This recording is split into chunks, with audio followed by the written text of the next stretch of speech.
प्रिय छात्रों छात्राओं, हम लोग ध्वन्यालोक पर चर्चा कर रहे हैं। पिछली कक्षाओं में हमने अलग अलग विषयों पर विमर्श किए हैं। जो अर्थ है उसके दो स्वरूपों की बात की गई थी और उस अर्थ के विषय में बताया था कि योऽर्थः सहृदय श्लाघ्यः काव्यात्मेति व्यवस्थितः वाच्य प्रतीयमानाख्यौ तस्य भेदा बभूव स्मृतौ। और इस भेद के माध्यम से बताया था कि जो अर्थ सहृदय श्लाघ्य है, काव्य की आत्मा इस रूप में व्यवस्थित है, वह अर्थ दो प्रकार का है। एक स्वरूप वाच्य के रूप में है और दूसरा प्रतीयमान के रूप में। अर्थात वाच्यार्थ और प्रतीयमानार्थ ये अर्थ के दो स्वरूप हैं, ऐसी बात की गई थी। और इसी प्रसंग में, क्योंकि ये सारी बातें जो की जा रही हैं ध्वनि तक पहुंचने के लिए, ध्वनि को प्रतिष्ठित करने के लिए, ध्वनि की स्थापना करने के लिए भूमिका रूप में आचार्य ने पहले ही लिख दिया कि तत्र ध्वनिरेव लक्षयितुमारभ्यस्य भूमिकाम रचयितुमिदमुच्यते, कि उस ध्वनि की भूमिका रचने के लिए ये सारी बातें की जा रही है। तो इस अर्थ की बात जो की जा रही है, तो क्रमिक रूप से एक एक कदम आगे बढ़ते हुए उस ध्वनि की प्रतिष्ठा पर हम पहुंचेंगे जो आनंदवर्धन कहना चाहते हैं। उस दिशा में हम आगे बढ़ेंगे, उसी में एक एक डग बढ़ाते हुए चल रहे हैं और उसी क्रम में यह वाच्य अर्थ और प्रतीयमान अर्थ की बात आई है। अब यह वाच्य अर्थ क्या है, इसके संदर्भ में आचार्य आनंदवर्धन ने कहा कि इस पर ज्यादा चर्चा करने की आवश्यकता नहीं है, क्योंकि इसकी चर्चा अलग अलग रूपों में विद्वानों ने की हुई है।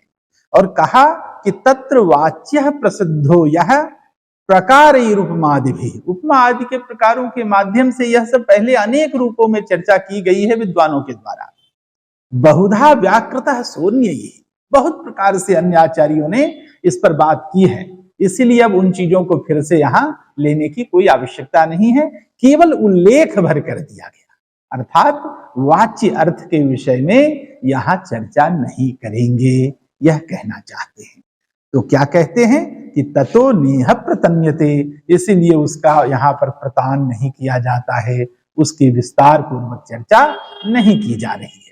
यहां तक बात आकर के जो वाच्य अर्थ है उसे समेट लेते हैं और फिर उसके आगे जब हम बढ़ते हैं प्रतीयमानार्थ की ओर, तब वहां कहते हैं आचार्य, क्योंकि ध्वनि की यात्रा पर चलना है, ध्वनि की ओर हम एक एक कदम बढ़ रहे हैं, तो अब प्रतीयमान अर्थ के माध्यम से कैसे हम व्यंग्य की यात्रा करेंगे, ध्वनि की यात्रा करेंगे, ध्वनि तक पहुंचेंगे, ध्वनि के स्वरूप को जानेंगे। तो उस दिशा में बढ़ते हुए कहते हैं कि प्रतीयमानम पुनरन्य देव वस्त्वस्ति वाणीषु महाकवीनाम यत्तत् प्रसिद्धावयवातिरिक्तम विभाति लावण्यमेवांगनासु। बड़ी सुंदरता से बात कही कि प्रतीयमान क्या है, तो कहा कि प्रतीयमानम पुनः अन्यत एव वस्तु अस्ति, एक अलग ही प्रकार की चीज है, अलग ही प्रकार की वस्तु है। कहा कहां, किधर है यह वस्तु, कहीं रखी हुई है क्या, तो नहीं। कहा महाकविना वाणीषु, महाकवियों की वाणियों में। तो महाकवियों की वाणियां क्या हैं, महाकवियों की वाणियां उनके काव्य हैं, उनके द्वारा जो विरचित वाङ्मय है। तो उस वाणी का जो संसार है वहां पर प्रतीयमानार्थ एक अलग प्रकार से भाषित होने वाली चीज है, अलग ही प्रकार की चीज है। अलग ही प्रकार की चीज का क्या मतलब, कि वह वाच्य से भिन्न है, वह उससे अलग प्रकार की चीज है। वाच्य में तो सामान्य रूप से शब्द और अर्थ की प्रतीति सहज रूप में हो रही है, हम देख रहे हैं उसको, जैसा शब्द है वैसा अर्थ वहां पर प्रकट है। लेकिन प्रतीयमानार्थ में जिस अर्थ की प्रतीति होती है वह अर्थ उससे भिन्न है, अलग है, वह सहज बोध्य नहीं है, उसको सहज रूप में हम देख नहीं सकते, उसको सामने सामने प्रकट रूप में नहीं देख पा रहे। तो यहां पर प्रतीयमान को इसीलिए कहा कि वह प्रतीत होने वाली चीज है, प्रतीति जो होती है वह अनुभव के माध्यम से होगी, उसका एहसास किया जाएगा, वह दिखेगा नहीं, वह पता नहीं चलेगा, लेकिन महसूस होगा उस रूप। इसलिए कहा कि प्रतीयमान अर्थ महाकवियों के काव्यों में, उनकी वाणियों में एक अलग ही प्रकार की चीज है। फिर कहते हैं कि वो अलग प्रकार की चीज कैसी है, तो भाषित होने वाली वह कैसी चीज है, तो कहा उसी तरह से जैसे अंगनासु लावण्यम, कहा कि अंगनाओं में जैसे लावण्य, स्त्रियों में जैसे लावण्य भाषित होता है, उसी तरह से यह प्रतीयमान अर्थ काव्यों में भाषित होता है। वहीं पर एक बात और कह दी, यत् तत् प्रसिद्धावयवातिरिक्तम, प्रसिद्ध अवयवों से भिन्न। जैसे मनुष्य का शरीर है, किसी स्त्री का या किसी पुरुष का शरीर है, यहां तो अंगनासु कहा तो स्त्री के लिए कहा, सुंदरी के लिए कहा, तो कहा कि सुंदरी के अंगों में जैसे विविध अवयव हैं, हाथ, पांव, नाक, कान, मुंह आदि जो विविध अंग हैं, उन अंगों से भिन्न एक अलग प्रकार की चीज है, जैसे सौंदर्य लावण्य के रूप में, उसी तरह से शब्द और अर्थ रूपी अवयवों से भिन्न प्रतीयमानार्थ एक अलग प्रकार की चीज है जो भाषित होती है लावण्य की तरह है। तो बड़ी सुंदरता से यह बात कही।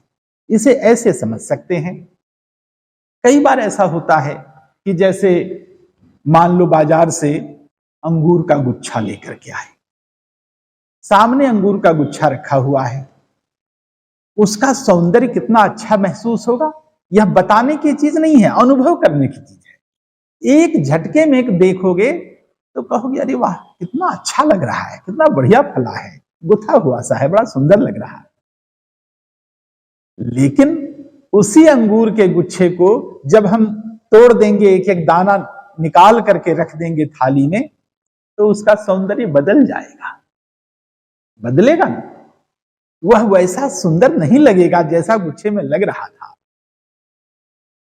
हमारे मन को ऐसा महसूस हो रहा, आंखों को तो महसूस हो रहा ही है, आंख ने उसके रूप को देखा, बाह्य रूप को, लेकिन मन को जो एक सौंदर्य बोध हो रहा है, उस सौंदर्य बोध में कुछ कमी सी महसूस होगी, उसमें कमी सी लगेगी। तो वास्तव में वह जो मन को महसूस हो रहा है वही तो लावण्य है। तो उस तरीके की जो सुंदरता है जो उस गुच्छे में महसूस हो रही थी, और टूटे हुए उन दानों में, बिखरे हुए दानों में जो सजा करके प्लेट में रख दिए गए, उनमें महसूस नहीं। इसको हम शब्दों में बता नहीं सकते, यह बताने की चीज नहीं है, यह महसूस करने की चीज है। प्रतीत होगा, वह प्रतीति हर व्यक्ति की अलग अलग हो सकती है, वह व्यक्ति सापेक्ष है, वह हर व्यक्ति की अपनी अनुभूति होगी, उस दृष्टि से उसे अनुभव होगा। जो सौंदर्य दृष्टि रखने वाला व्यक्ति ही नहीं होगा, उसे तो सुंदर से सुंदर चीज सामने रख दो, कुछ उसे आभास ही नहीं होगा। ऐसे ही के लिए तो कहा कि भैंस के आगे बीन बजाई, भैंस रही पगुराई, ऐसे ही लोगों की बुद्धि पर कहा गया होगा ना। अर्थात जिसके भीतर चेतना है, सहृदयत्व है, जिसकी बुद्धि में उस तत्व को समझ पाने की शक्ति है, सामर्थ्य है, ऐसे व्यक्ति में ही उस लावण्य का एहसास होगा, उस प्रतीयमानार्थ का अवभास होगा, अन्यथा नहीं हो पाएगा। तो यह बात बड़ी महत्वपूर्ण है, इस दृष्टि से यह बात कही गई है। तो इस तरह से यह जो बात यहां पर कही गई, इसे अब सामान्य रूप से यहां जो कहा कि लावण्यम इव विभाति, अंगनासु लावण्यम इव विभाति, अंगनाओं में उस लावण्य की तरह भाषित होता है। अब स्त्रियों के, अब किसी सुंदरी को देख करके कहो कि यह बहुत सुंदर है, तो बहुत सुंदर है, अगर कोई पूछे कि कहाँ सुंदर है, हाथ सुंदर है, पांव सुंदर है, आंख सुंदर है, नाक सुंदर है, कान सुंदर है, अगर किसी ने कहा कि इसके कान बहुत सुंदर है, तो ठीक है, कान को छोड़ दो, उसकी नाक में से जरा सी कटिंग अगर हो जाए तो क्या उसकी सुंदरता बचेगी? नहीं ना। तो फिर अंग के सुंदर होने से क्या उस सुंदर कहा जाएगा? नहीं कहा जाएगा। अगर किसी की नाक बहुत सुंदर है तो कान में से थोड़ा सा कट कर दो, तो क्या सुंदरता पर तो असर नहीं आना चाहिए, लेकिन क्या ऐसा होगा? नहीं होगा। इसका मतलब है कि आवयविक जो सौंदर्य है वह सौंदर्य वास्तविक नहीं है, उस सभी अवयवों के सुंदर होने पर एक सौंदर्य भासित होता है जो अवयवों में नहीं है, सबकी समग्रता के भीतर से भासित हो रहा है। और वह हमारी अनुभूति में, वह हमारी आंखों के, केवल आंखों का विषय नहीं है, वह अंतःकरण, चित्त, मन सबको एक साथ लेकर के एक अलग प्रकार का अनुभव कराता है। तो इस प्रकार की जो प्रतीति है, वही प्रतीति वास्तव में प्रतीयमान अर्थ की प्रतीति होती है। इस प्रकार की चीज को यहां कहा कि प्रतीयमानम पुनरन्य देव वस्त्वस्ति वाणीषु महाकवीना, कि महाकवियों की वाणियों में यह जो प्रतीयमान अर्थ है, तो वो काव्य के शब्द और अर्थ से भिन्न एक प्रकार की चीज है। वह शब्द और अर्थ में सहज रूप में नहीं है, वो उससे बहुत दूर की चीज है। वैसे ही जैसे किसी स्त्री में लावण्य है, उनके अंगों से पृथक एक सौंदर्य के, अगर किसी सुंदरी को सहज रूप में, लावण्य का क्या मतलब, लवण से भावः लावण्यम, लवण का जो भाव है नमक, लवण मतलब नमक, तो अगर किसी को लावण्य से युक्त कहने का मतलब किसी को नमकीन कहना, सहज रूप में तो यह अर्थ होगा। लोक व्यवहार में अगर हम सामान्य अर्थ लेंगे तो क्या होगा कि किसी सुंदर व्यक्ति को देख करके, सुंदर को देख करके कहो कि इसका चेहरा बड़ा नमकीन है, तो कितना अभद्र सा लगेगा, बुरा लगेगा ना। लेकिन अगर उसे कहो कि तुम्हारा लावण्य बहुत अच्छा है, छिटक रहा है, अद्भुत लावण्य है इसमें, अगर ऐसा कहते हैं तो एक अलग प्रकार की आनंदानुभूति होती है, एक अलग प्रकार का सौंदर्य का अवबोध होता है मन में। तो ये जो प्रतीति है, यही प्रतीति वास्तव में काव्य के माध्यम से होती है, और वह जो अर्थ है वही प्रतीयमान अर्थ है। अब उस प्रतीयमान अर्थ की जब चर्चा हम करते हैं तो वहां लगता है कि जो सामान्य शब्द और अर्थ है उससे वह भिन्न है, उससे भिन्न है। तो इस भिन्नता को स्थापित करना जरूरी है कि वाच्य अर्थ से भिन्न होगा, तभी तो वह प्रतीयमान अर्थ है। तो कैसे होता है इसकी चर्चा आगे करेंगे। इसमें जो नीचे की वृत्ति है उस पर देख लो क्या कहते हैं, उसी को संस्कृत में यहां अर्थ करते हुए आचार्य ने उसे विस्तार दिया कि प्रतीयमानम पुनरन्य देव वाच्यात वस्त्वस्ति वाणीषु महाकवीनाम। अन्यत एव जो कहा कि भिन्न है किससे, तो वह अर्थ निकलेगा वाच्य से। वाच्यात अन्यत एव, वाच्यात विभिन्न, वाच्य से वह भिन्न है अर्थ, ठीक है। तो इस प्रकार से कहा यत् तत् सहृदय सुप्रसिद्धम प्रसिद्धेभ्यो अलंकृतेभ्यः, कि वह जो अर्थ है सहृदय, जो अच्छे हृदय वाले लोग हैं, जो काव्य की समझ रखने वाले लोग हैं, तो वैसे प्रसिद्धेभ्यो अलंकृतेभ्यः प्रतीतेभ्यो वा अवयवेभ्यो व्यतिरिक्तत्वेन प्रकाशते लावण्यम इव अंगनासु।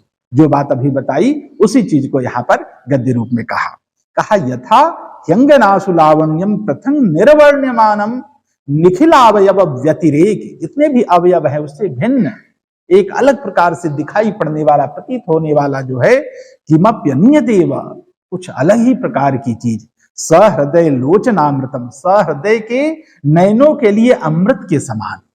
किसी ऐसी चीज को देखो, जैसे बगीचे में जाते हो, किसी फूल को ही, खिले हुए फूल को देखते हो, तो अचानक कोई ऐसा लगेगा देख कर, अरे वाह क्या अद्भुत फूल खिला है, कितना विलक्षण है।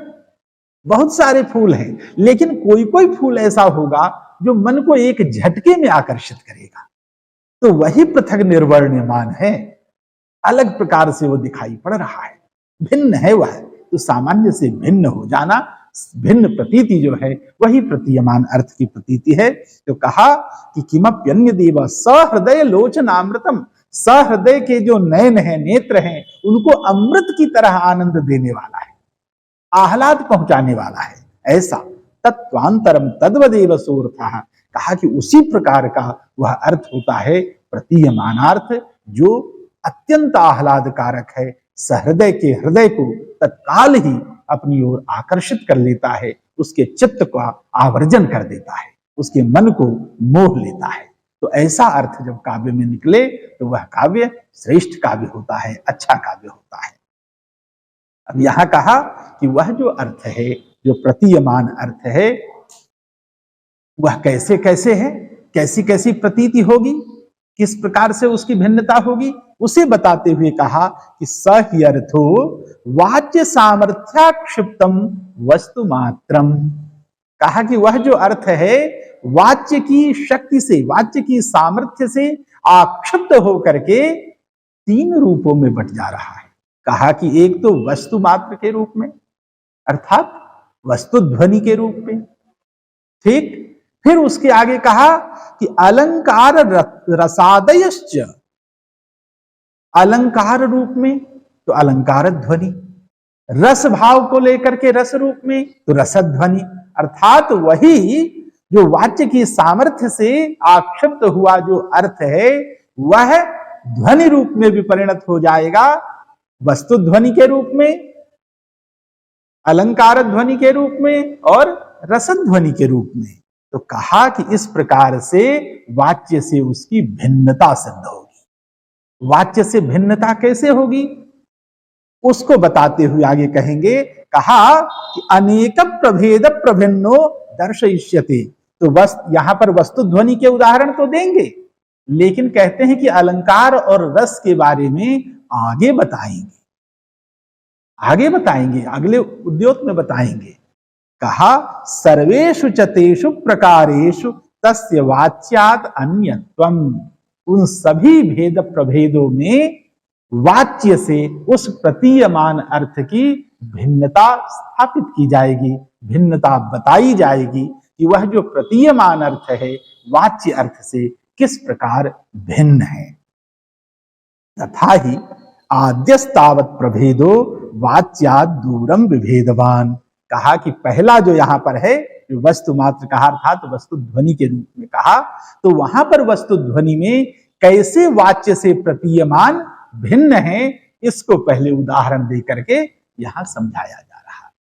ठीक है, कहते हैं कि आद्यस्तावत अर्थात जो पहले वाला है 3 स्वरूप हो गए ना, एक वस्तु ध्वनि, अलंकार ध्वनि और रसध्वनि। तो वस्तु ध्वनि में वाच्य से भिन्न कैसे प्रतीयमान अर्थ है, जब तक प्रतीयमान अर्थ आएगा नहीं, वाच्य से भिन्नता होगी नहीं, तब तक फिर ध्वनि की बात ही नहीं हो सकती।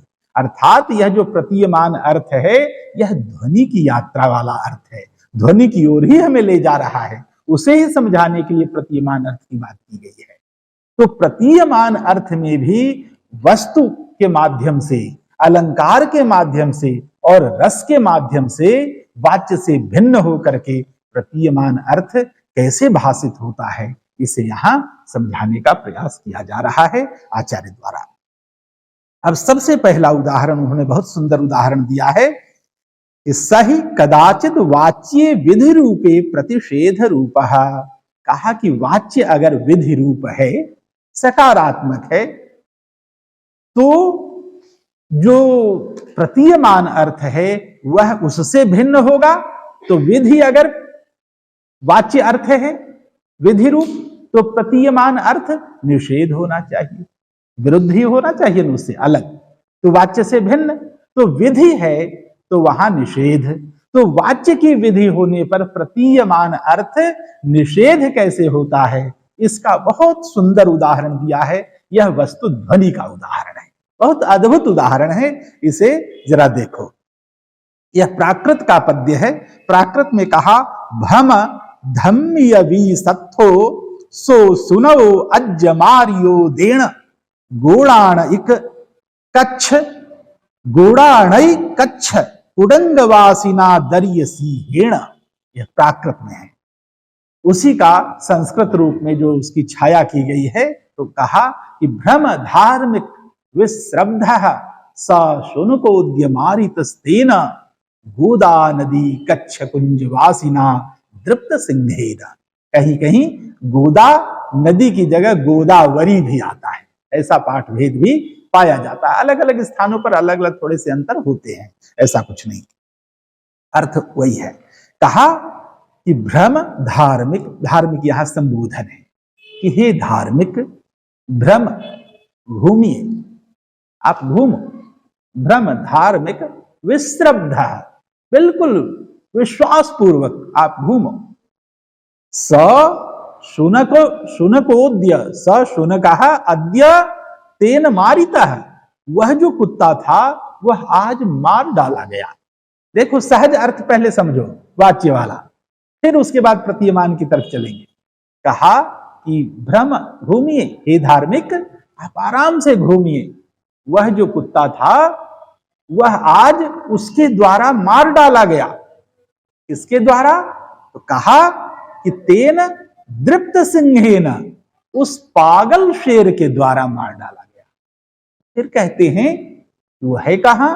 तो गोदा नदी कच्छ कुंज वासिना, उसका विशेषण किया है कि वह जो शेर है वह कहां रहता है?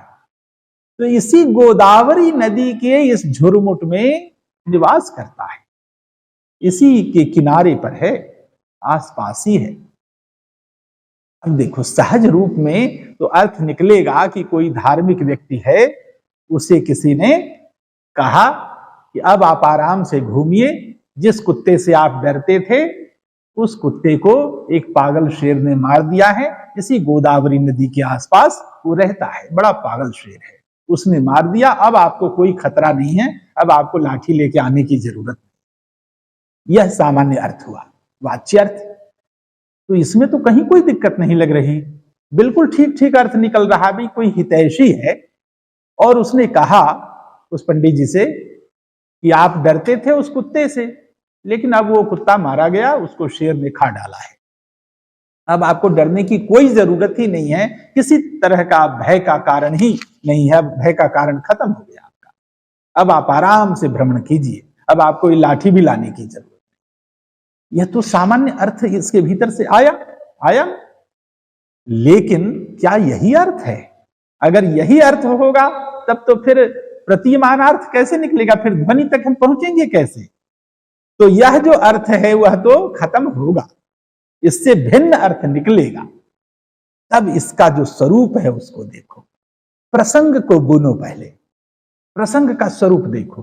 अब मान लो गोदावरी नदी है, कोई आज भी गोदावरी नदी है, तो कहीं का प्रसंग यह आया ऐसा कि गोदावरी नदी है, उस नदी के किनारे कोई मंदिर है, धार्मिक कहा तो धार्मिक कोई पंडित घूम रहे हैं उधर, आते जाते हैं, तो कोई पुजारी है, धर्म कर्म करने वाला है, इसका मतलब वहां कोई छोटा सा मंदिर वगैरह है। अमूमन जंगलों में आसपास होते हैं मंदिर, पूजा के लिए शांत स्थान, वहां मंदिर है। वहां प्रतिदिन धार्मिक जा रहे, रास्ते में कोई कुत्ता है जो परेशान करता है, तो वो अपना उसके भय से बचने के लिए अपना साधन लेकर के, कुछ उपकरण लेकर के, लाठी आदि लेकर के आते होंगे। लेकिन अब यह जो प्रसंग बदलेगा कब? इतनी तक तो है तब तो ठीक है, लेकिन बदलता क्या है कि एक नायिका यह बात कह रही है एक पंडित से, कोई स्त्री की ओर से यह बात कही गई, ये कोई बालिका कह रही। कहा वह स्त्री कौन है? तब यहीं से अब उसका स्वरूप बदलेगा। ठीक है, प्रतिमान अर्थ की तरफ जब बढ़ेंगे कि जैसे कोई नायक नायिका है जो उस गोदावरी नदी के आसपास, उस मंदिर के आसपास मिलने के लिए जाता है, वहां बैठता है, बातचीत करता है एक दूसरे से, किंतु जो समय उसके जाने का है उसी समय पंडित जी पूजा करने के लिए वहां पहुंच जाते हैं, तो उसकी बातचीत में खलल पड़ती है। एक देखो स्वरूप कैसे बुना जाता है। अब खलल पड़ रही, अब चूंकि वहां पुजारी हैं, पंडित हैं, ब्राह्मण देवता हैं, उनको आप न आओ ऐसा भी नहीं कह सकते। तेजस्वी पंडित हो, शाप ही दे दे, है ना, उसका संबंध विच्छेद हो जाए, कोई ऐसा शाप दे दे, सारी चीजें निकल करके आती है। अब यह जो अभद्रता होती कि अगर कोई कन्या अपनी ओर से कहे कि हमें यहाँ एक दूसरे से बात करने में, मिलने में कठिनाई होती है, आप मत आइए पंडित जी, आप यहां मत आइए, यह वो उसके अधिकार क्षेत्र में नहीं है, अनधिकार चेष्टा होती, यह नहीं कह सकती वह। लेकिन पंडित जी को रास्ते से हटाना है, इसके लिए उसने रास्ता निकाला, उपाय सोचा। यह तो सोचना पड़ेगा। तो उसने यही सोचा कि पंडित जी की क्या कमजोरी है? तो पंडित जी की कमजोरी है कि बड़े डरपोक है। धार्मिक अर्थ डरपोक भी निकला। ठीक, कि पुजारी जी जो हैं थोड़े डरपोक हैं, ये कुत्ते मात्र से डर जाते हैं और उससे बचने के लिए लाठी लेके आते हैं। जब एक कुत्ता से जो आदमी डर जाएगा, तो अगर शेर की तो चर्चा होने के बाद वो कभी दिखाई नहीं पड़ेगा इधर। तो यह सोच करके उस नायिका ने वह कहा कि पंडित जी अब आप आराम से घूमिए। देखो अर्थ निकल रहा है, विधि में कहा जा रहा है अब आप आराम से घूमिए, क्योंकि जिस कुत्ते से आप डरते थे उस कुत्ते को मार डाला उस शेर ने। और वो शेर ऐसा वैसा नहीं है, बड़ा पागल शेर है। अब देखो, अब यहां जो एक एक अर्थ खुलता है, कैसे खुलता है। अब कहा कि मार डाला, यहां तक तो ठीक है, शेर ने मार डाला, अर्थात अर्थ निकला कि अब तक तो आप एक कुत्ते से डर रहे थे और उससे बचने के लिए लाठी लेके आते थे, अब एक शेर आ गया। अब शेर आ गया तो अब आपका लाठी भी काम नहीं आने वाला। ठीक, तो बचोगे कैसे? तो बचोगे कैसे मतलब आना छोड़ो, रास्ता बंद करो इधर का, अब इधर झांकने मत आना। और ये भी कह दिया भय को बढ़ाते हुए कि दूर नहीं, ऐसा नहीं कि उसे कुत्ते को मार करके खा करके चला गया कहीं और, ऐसा नहीं है। गोदावरी कंज, गोदा नदी कच्छ कुंज वासिना, इस गोदावरी नदी के किनारे जो ये सब जंगल हैं, इसी आसपास के, इस जंगल के ही झुरमुटों में, इसी आसपास के इलाके में वो रह रहा है, गया नहीं है, वो आसपास है यहीं। इतनी बात कह दी। और कहा इतना ही नहीं, मामूली शेर भी नहीं है, वो बिल्कुल पागल है, जिसको पाता है उसे ही मार डालता है। अर्थ निकलेगा ना। तो इससे क्या प्रतीति होगी कि पंडित जी अब तक जितना आ लिए घूम लिए सब ठीक है, आज के बाद दोबारा इधर मत आना झांकने, दोबारा भूल जाओ इस मंदिर को, भूल जाओ पूजा को, अपनी जान बचाओ, जान बची तो फिर बाकी पूजा कर लेना। यह प्रतीति हुई अर्थ की। तो यह जो प्रतीयमान अर्थ निकला है, यह प्रतीयमान अर्थ वाच्य से भिन्न है। वाच्य से जो भिन्न यह अर्थ निकला, यह अर्थ प्रतीयमान अर्थ है। और इसी दृष्टि से यह उदाहरण वस्तुध्वनि है, वस्तुध्वनि का उदाहरण है।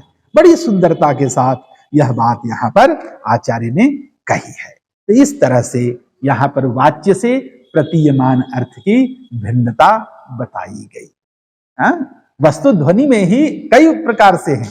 तो एक तो यहां है कि वाच्य अगर विधि है तो प्रतीयमान निषेध, वस्तुध्वनि का ही उदाहरण यह है, लेकिन उसमें भी कई स्वरूप हैं। वस्तुध्वनि के ही ये सारे अभी आएंगे उदाहरण।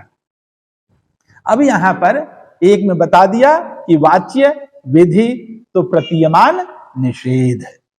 अब दूसरा बता रहे हैं कि क्वचिद वाच्य प्रतिषेध रूपे विधि रूपो यथा। कहा कि वाच्य अगर प्रतिषेध रूप है, निषेध है, तो फिर प्रतीयमान अर्थ विधि रूप होगा। ऐसा भी होता है कि ना कहा और अर्थ निकला हां हां, नहीं। तो इस प्रकार का उदाहरण कैसा है? तो इस उदाहरण को यहां बड़ी सुंदरता से कहा। ये सारे के सारे जो पद्य हैं प्राकृत के हैं। प्राकृत ग्रंथों में चूंकि लोक से जुड़े हुए भाव उतर करके आते हैं प्राकृत ग्रंथों में, और प्राकृत की लोक संवेदना इतनी तीखी और इतनी धारदार होती है, इतनी बारीक होती है कि उसमें जीवन की संवेदनाएं बड़ी अच्छाई और सच्चाई के साथ उतर करके आ जाती है। तो इसीलिए कवि ने, आचार्य ने प्राकृत ग्रंथों से चुन चुन करके ऐसे पद्य निकाले हैं। और सब लोक जीवन से जुड़ी हुई चीजें हैं, सहज भाव है, समाज में ये सारी चीजें दिखाई पड़ती हैं। उसको कवि ने कितनी अच्छाई के साथ पकड़ा है, व्यक्त किया है और उससे अर्थबोध कराने का प्रयास किया है। काव्य का सौंदर्य यही तो है। काव्य में व्यक्ति के शरीर का वर्णन करना उद्देश्य नहीं होता, उस शरीर के माध्यम से कुछ और बात कहने की कोशिश होती है जो शाश्वत हो, शाश्वत तत्व की ओर इशारा किया जाता है। महाकवि कालिदास को केवल किसी नायक नायिका का वर्णन करना उद्देश्य थोड़ी था, उसके माध्यम से लोक धर्म की स्थापना करनी थी, शाश्वत चेतना को प्रतिष्ठा देनी। तो इस प्रकार से महाकवियों की चेतना ऐसी होती है, महाकवियों की लेखनी ऐसा करती है। वो स्थूल में नहीं घूमते, अगर स्थूल ही कहना कालिदास का उद्देश्य होता तो विकार हेतु सति विक्रियन्ते ये शाम न चेतांसी तव धीरा कहने की क्या जरूरत होती कि बिगड़ने के विकार के सारे साधन मौजूद होने के बावजूद अगर कोई नहीं बिगड़ता हो, कोई नहीं विकृत होता हो, तो वह धीर कहलाता है। तो इस प्रकार की बात अगर रचनाकार कवि अगर कहता है तो उसके अर्थबोध को समझना चाहिए, उसकी दूरी, उसकी जो चेतना है उसकी ऊंचाई को जानना चाहिए, और वह जानने के लिए सहृदय होना जरूरी है, तत्व का मर्मज्ञ होना जरूरी है, तत्वदर्शिनी बुद्धि होनी चाहिए, तभी यह बात समझ में आती है। तो उसी शक्ति की ओर इशारा करते हुए यह प्रतीयमान की बात यहाँ आचार्य कहते हैं, तो उस चीज को हम कैसे जानेंगे, समझेंगे। देखो दूसरे उदाहरण में कितनी अच्छाई से कहते हैं कि क्वचित वाच्ये प्रतिषेध रूपे विधि रूपो यथा, कि वाच्य के प्रतिषेध होने पर जो प्रतीयमान है वह कैसे विधि रूप हो जाता है। वह कहा श्वश्रुरत्र निमज्जति अत्राहम दिवसकम प्रलोकय मां पथिक रात्र्यंधक शय्यायामावयोर मां निर्माक्षी। एक और उसका दूसरा भेद भी आता है कि मां पथिक रात्र्यंधक शय्यायाम मम निर्मक्ष्यसि, ऐसा भी उसकी छाया इस प्रकार की भी मिलती है। अलग अलग गाथा सप्तशती में एक और पद्य आता है, वहां पर इसका जो रूपांतरण किया गया है भाव तो वही है, मिलता जुलता है, लेकिन थोड़ा सा पाठ भेद, स्वरूप भेद वहां भी मिलता है। अब जैसे यहाँ प्राकृत में कहा एत्थ निमज्जयि अत्ता एत्थ अहम परियणो सालो पंथिय रत्ती अंधय मां मह साणे निमज्जहिसी, और उसी को यहाँ गाथा सप्तशती का पद्य है कि अत्र निमज्जति श्वश्रुरत्राहमत्र परिजनः सकलः पथिक रात्यंधक मां मम शयनी निर्मक्ष्यसि। बात वही है, लगभग पदावलियां भी वही हैं, कहने का तरीका थोड़ा सा बदल गया है, दोनों एक ही चीज है। तो यहाँ पर कई बार होता है कि पद्य कालखंड में यात्रा करते करते बदल जाते हैं, ऐसा भी होता है। कभी किसी ने थोड़ा बदल दिया, किसी कवि ने, किसी पाठक ने, जो जानकार पाठक है उसको लगा कि अरे इस बात को ऐसे कह देते तो और अच्छा होता।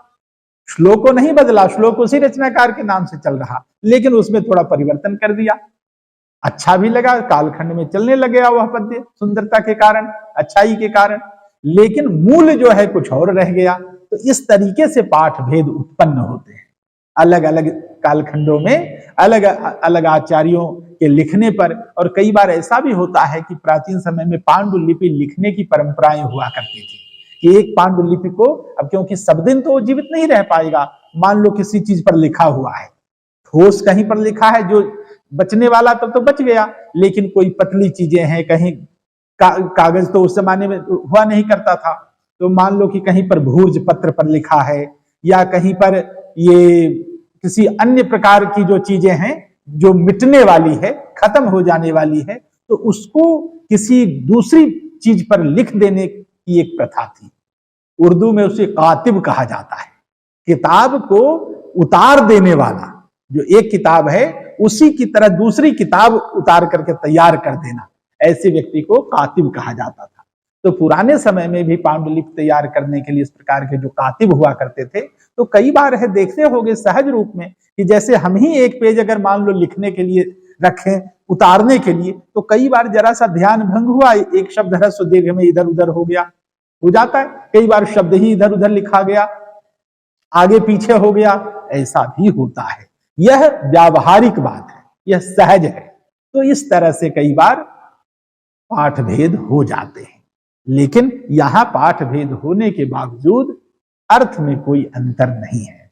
तो देखो कैसे क्या कहते हैं इसका अर्थ कि श्वश्रुरत्र निमज्जति, अत्र यहां श्वश्रुः निमज्जति, सांस सोती है, निमज्जति शब्द का प्रयोग किया। सोती क्या है? डूब जाती है, अर्थात ऐसी सोती है कि उसको कोई होश नहीं रहता।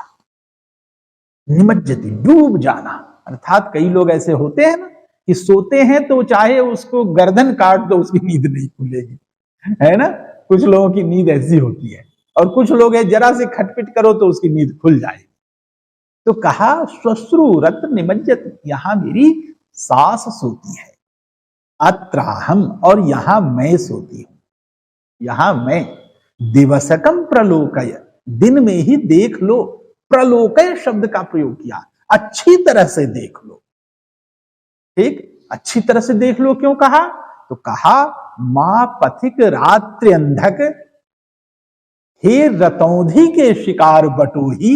रतौंधी एक प्रकार का रोग है जो शाम होने के बाद उस व्यक्ति को दिखाई नहीं पड़ता, अंधेरा होते ही उसकी आंख काम करना बंद कर देती, तो उस प्रकार के रोग को रतौंधी कहते। उसे ही रात्रि अंधक, अर्थात रात के अंधे बटोही, रात में तुम्हें कुछ दिखता नहीं तो तुम इधर उधर गिर मत जाना। इसीलिए बता दिया कि यहां मैं, यहां मेरी सास, इनका स्थान है, इसलिए तुम गिर मत जाना। मां पथिक रात्रि अंधक, शय्यायामावयोर मां निर्माक्षी, हम दोनों के बिछावन पे गिर मत जाना। सहज अर्थ बहुत अच्छा है कि कोई बटोही है। अब पुराने जमाने में हुआ करते थे ना कि कोई यात्री जा रहा है कहीं पर, गांव में देर हो गई तो उस गांव के लोग ही कहते थे भाई रुक जाओ, कहां इस रात में जाओगे, आगे जंगल है, जंगली जानवर होंगे, खा डालेंगे, जान संकट में पड़ेगा, या आगे कोई नदी है, नदी में पानी आ गया, बाढ़ आ गई, तो लोग उसको उसकी जीवन रक्षा के लिए एक सदाशयतापूर्ण व्यवहार से, जो एक मानवीय संवेदना है उसके अनुसार उसे रोक लेते थे। ये सारी परंपराएं बहुत समय तक चलती रही हैं, इधर तक चलती रही है, लेकिन मनुष्यों ने अपने विश्वास को जब से खंडित किया तब से ये चीजें अब कम हो गई हैं। अभी भी हैं, लेकिन बहुत जांच पड़ताल के बाद कोई किसी को आश्रय देता है। यह बिगड़ते हुए समाज का उदाहरण है और एक उस समाज की बात यहाँ बताई गई है। तो कहते हैं कि हे रात के अंधे बटोही, तुम दिन में ही अच्छी तरह से देख लो कि यहां मेरी सास सोती है, यहां मैं सोती हूं, तुम हमारे बिछावन पर गिर मत जाना। इतनी बात यहां कह दी। वाच्य अर्थ है यह, वाच्य अर्थ में कहीं कोई दिक्कत नहीं, बिल्कुल स्पष्टता है, बिल्कुल सहज अर्थ है। लेकिन जैसे ही हम इसकी प्रतीयमान अर्थ की ओर चलेंगे तो प्रतीयमान अर्थ में इसका अर्थ बिल्कुल उलट जाएगा। वहां कहा कि मां निर्माक्षी ही, अर्थात मत गिरना, यहां तो कहा, लेकिन वहां अर्थ निकल जाएगा कि यहां गिरना, यहां गिरना, यह अर्थ निकलेगा। तो यह जो अर्थ निकला यह प्रतीयमान अर्थ निकला। ठीक, तो कहा अब इसमें भी सामान्य रूप से है, कोई बटोही आया रह रहा है, उसका उस घर में कोई है जिससे आत्मीय व्यवहार हो गया, और तो वह वहां चूंकि अपनी सास के साथ है, उससे बात भी नहीं कर सकती, तो इस प्रकार की दशा में उसने बटोही को सकारात्मक जो निर्देश दिया, उस निर्देश की ओर यहां इशारा किया गया, और वह इशारा ही वहां प्रतीयमान अर्थ की ओर बताता है कि यहां मत गिरना, अर्थात यहां मेरी सास का स्थान है, यह स्थान मेरा है, गिरना तो यहां गिरना, अर्थात मैं यहां हूं। यह जो संकेत हुआ, यह संकेत ग्रहण करना, यही प्रतीयमान अर्थ के माध्यम से हुआ है। तो यहां वाच्य में क्या है? निषेध है, नहीं गिरना है ना, निषेध। लेकिन प्रतीयमान अर्थ में है कि यहां गिरना, यह अर्थ निकल करके आएगा, इस अर्थ की प्रतीति होगी। तो इस प्रकार से यह वाच्य के निषेध होने पर प्रतीयमान अर्थ के विधि होने का उदाहरण है। समझ में आई बात? तो ये जो चीजें हैं, तब इसको यहां पर स्पष्ट किया। कई बार ऐसा होता है कि वाच्य तो विधि है, किंतु प्रतीयमान अर्थ यह नहीं पता चलता कि विधि है कि निषेध है, वह अनुभव रूप हो जाता है, न तो विधि है न निषेध है। तो इस प्रकार की जो दशा होती है, तीसरी बात यहां कही, उसका उदाहरण दिया, कहा बहुत सुंदर सुंदर पद्य सब इसमें है, बारीकी से इसको पढ़ो। कहा व्रज क्वचित वाच्य विधि रूपे अनुभव रूप हो यथा, कि कभी कभी वाच्य के विधि रूप होने पर जो प्रतीयमान अर्थ है वह अनुभव हो जाता है, अर्थात न तो विधि नहीं निषेध, ऐसा रह जाता है। तो यच्च, अब उदाहरण दिया, अब प्राकृत वाला है कि वच्च मह वि एकेयी होन्तु णीसासरोहि अब्वाई मातुज्झ वितीय विणा दक्षिणा अस्तजा अंतु। अब इसकी छाया है। प्राकृत बोलने में थोड़ी सी वो, क्योंकि अब हम लोगों का अभ्यास नहीं रहा, समाज में प्राकृत का चलन नहीं है, इस वजह से उस पर जुबान उतनी नहीं टिकती। अब व्यवहार में संस्कृत हो जाने की वजह से प्राकृत का उच्चारण अब बिल्कुल व्यवहार से दूर हो गया है। जबकि एक समय ऐसा था कि मूल संस्कृत के साथ साथ प्राकृत को भी लिखने बोलने का प्रचार होता था। कालिदास आदि के समय में था, कालांतर में भी बहुत वर्षों तक रहा है, अनेक सैकड़ों वर्षों तक रहा। लेकिन वर्तमान समय में अब ये चीजें दूर हो गई। संस्कृत के रचनाकार प्राकृत में नहीं लिख पढ़ रहे हैं, प्राकृत पढ़ाने लिखाने का भी चलन कम हो गया है। ये सारी चीजें हैं, लेकिन अच्छा है कि इसकी जो मूल चीजें हैं उसे भी काव्य शास्त्र के ग्रंथों में संभाल करके रखा गया है, बहुत अच्छा है।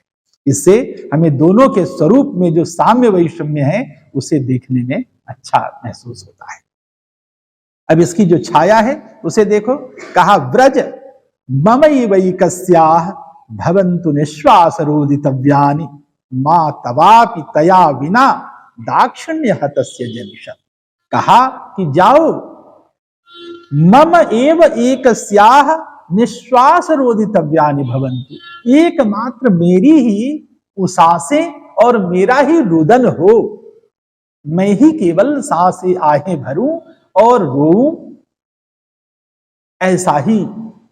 इसीलिए तुम जाओ, व्रज मम एव, मेरा ही, अर्थात मैं ही केवल रोऊं, मैं ही आहें भरूं। क्या मतलब? कहा कि मां तवापि, कहीं ऐसा न हो कि तुम्हें भी रोना पड़ जाए। मां तवापि, तुम्हें भी रोना पड़ जाए, ऐसा न हो। क्यों? तो तब जो कहा, किसके लिए? दाक्षिण्य हतस्य, तुम जो दाक्षिण्य के चक्कर में पड़े हुए हो, अर्थात अनेक स्त्रियों के साथ एक समान व्यवहार रखने वाले ऐसे नायक को दक्षिण हस्त नायक का शास्त्र में कहा गया है, साहित्य शास्त्र में बताते हैं, ऐसा लक्षण है। तो कहा कि तुम्हारा जो ऐसा व्यवहार है, इसके कारण ऐसा न हो कि कहीं मेरी तरह तुम्हें भी रोना पड़ जाए।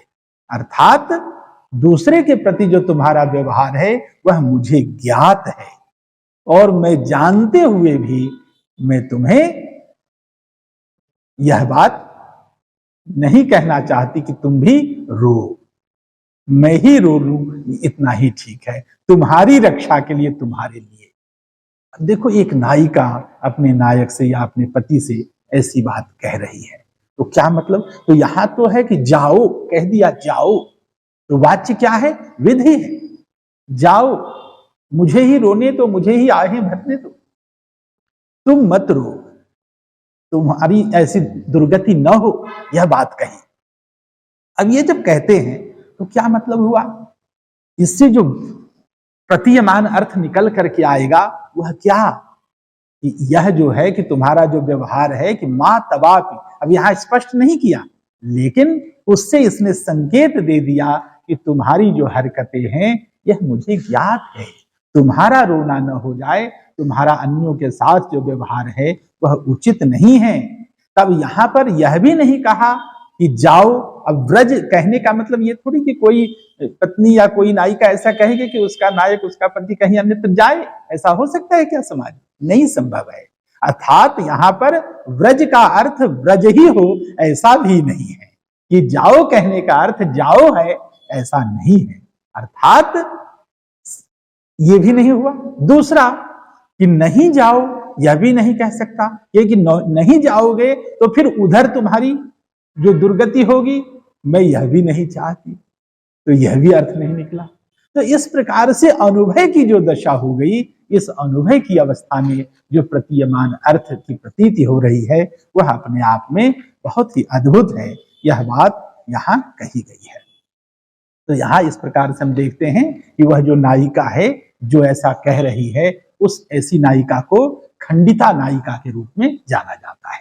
खंडिता नायिका, क्योंकि वह नायक के व्यवहार को, उसके आचरण को वह जान रही होती है, उसमें वह चिह्न उपस्थित होते हैं, जिसकी वजह से उस नायिका को संदेह हो जाता है और वह उसे इस प्रकार की बात कहती है। तो ऐसी नायिका खंडिता नायिका कही जाती है।